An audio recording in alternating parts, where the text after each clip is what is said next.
The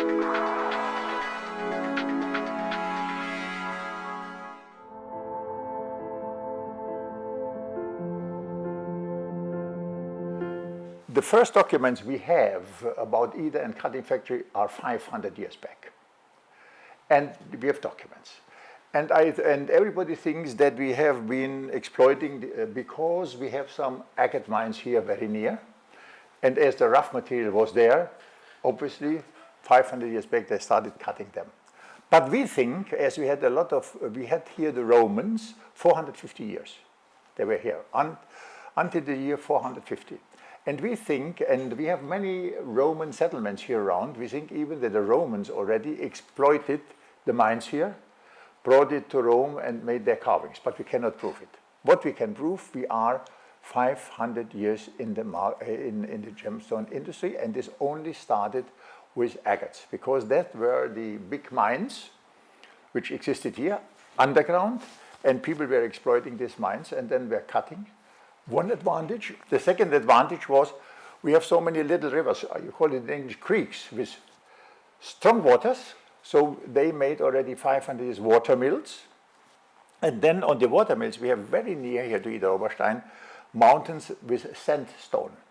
And with these big sandstone wheels they made at that time, they could cut slowly the agates. So they were only cutting agates hundreds of years. And then suddenly it started that the agates became more rare. The mines were so many hundred years exploited. And this area was always a poor area. Inside the country, the peasants, they were all very poor people. And many of them immigrated to Brazil. And when they immigrated to Brazil, they, around 1825, came the first report from settlers who went, like in America, who went there to Rio Grande do Sul, because in Rio Grande do Sul, the Brazilian emperor at that time gave them land for free, that they discovered agates on the ground. They sent the agates here to Idar Oberstein. That saved our industry from, how you call it in English, from vanishing from the surface. That was the restart, and this was only our own people who made it. And already in 1837, they started making the first agate auction here in Germany, in Idar Oberstein. And from that time on, without any stop, we always received agates. And at that time, the back, or the, how you call it, the back of our industry was agates until late 1970. And you see, in 1842 already they published always the agate auctions in the newspapers.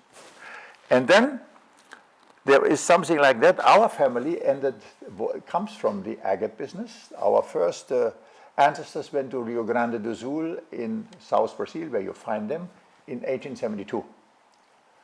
1872, and then my grandfather still founded this company, Julius Petsch, as a company, a registered company, in 1901. In 1901, and his brother Willie went to Brazil. He stayed in Soledade in 1908 until to his end, and my father went to Brazil in 1920 and stayed there 12 years, always in the agate areas. Myself, I came to Brazil only in 1960, becoming 21 years in Brazil. But this is the Petsch company. But you will ask me, why only agates? Because we didn't have any other stones here. Only later on they discovered aquamarine and tourmaline, and the first stones came to us only around 1891. And before that time there was only agate and similar stones cutting on a sandstone. In around 1891 there was the first auction in aquamarine and tourmaline here in Idar, and they didn't know very well how to cut them. So we got one cutter from Czechia, from Böhmen, Bohemia. His name was Postler. The family still lives, you see. Because in Bohemia they could already facet stones like with the facet stick. He came here, he taught our people, and that was the beginning of our lapidary of faceted stones, aquamarine and tourmaline. That started only in 1891. And in 1896, there came the first reports in the newspapers, and that was the start. Who discovered the stones? Until beginning of the Second World War, all these discoveries of stones, agates, aquamarine, tourmalines, were all made by Germans, and all by Germans from this area here. So we had quasi a monopoly supply from our own people. And then I want to give you something else. What is the value of these stones now, aquamarine and tourmaline? I just made my calculation. Today, a good kilo of aquamarine comes easily to $600. Rough. A good kilo of Paraiba tourmaline comes $600 and more. And you know, these prices are all 10 times higher than the price of 1 kilo gold of today. This comparison nobody made.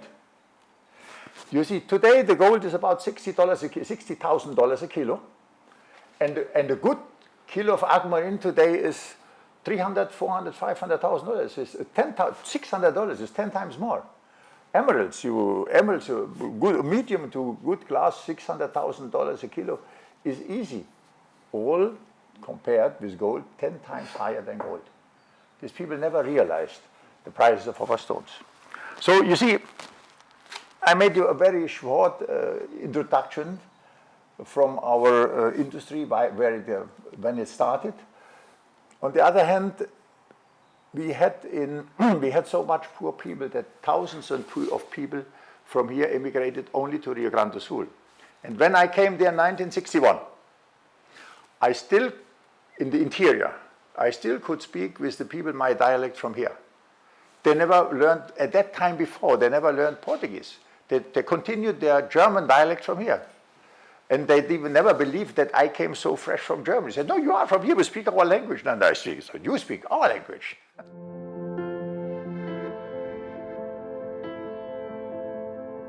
In Bohemia, they were in the area of Turnau is German, in Czech is Turnov nowadays. They have big discoveries, they have and had big discoveries of garnets. And they were only specialized in cutting garnets, but they cut them faceted. And faceted, I still have old tools from them here. They cut it faceted and they were garnets. And then here, first, Mr. Postler, they called from there to here, whoever it was, I don't know, and they started faceting. In the same way they faceted the garnets, the aquamarine and tourmaline. This was the beginning. And then we developed this great know-how, which we have still today about these stones.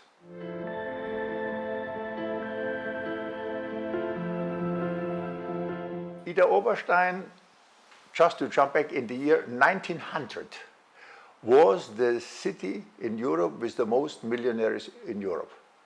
We had more millionaires in this city than, let's say, Berlin or Paris. They were here. And they were only here because of the faceting transparent stones. And because they could, it was like this, it came from both sides.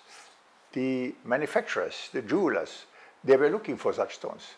Where they could find only faceted stones before, they found them in India.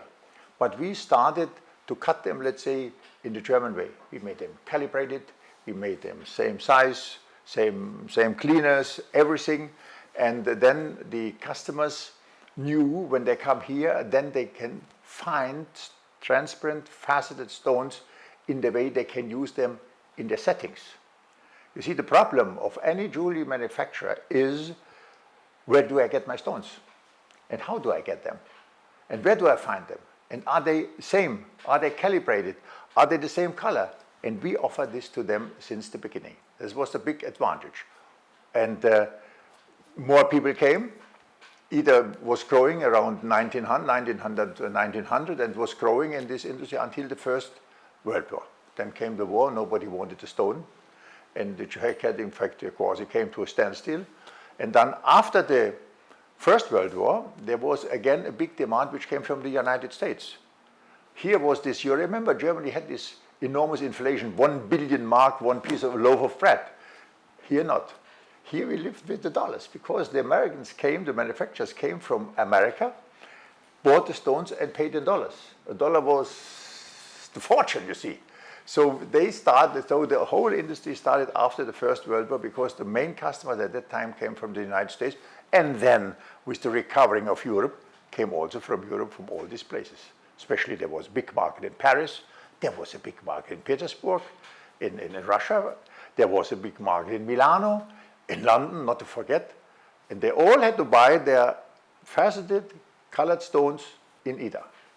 So that for such way we developed so good, and it went well until I would say end of 1985, 90, when suddenly the industry in Thailand and other places with modern machines made us competition, but we still exist.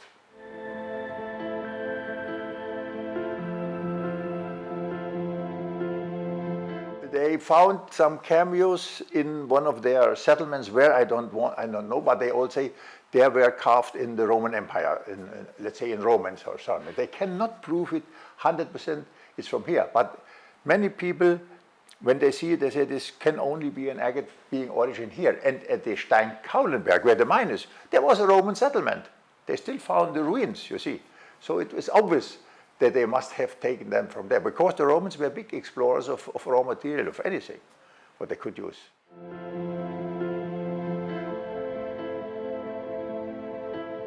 I think these big wheels of sandstones came from the German itself.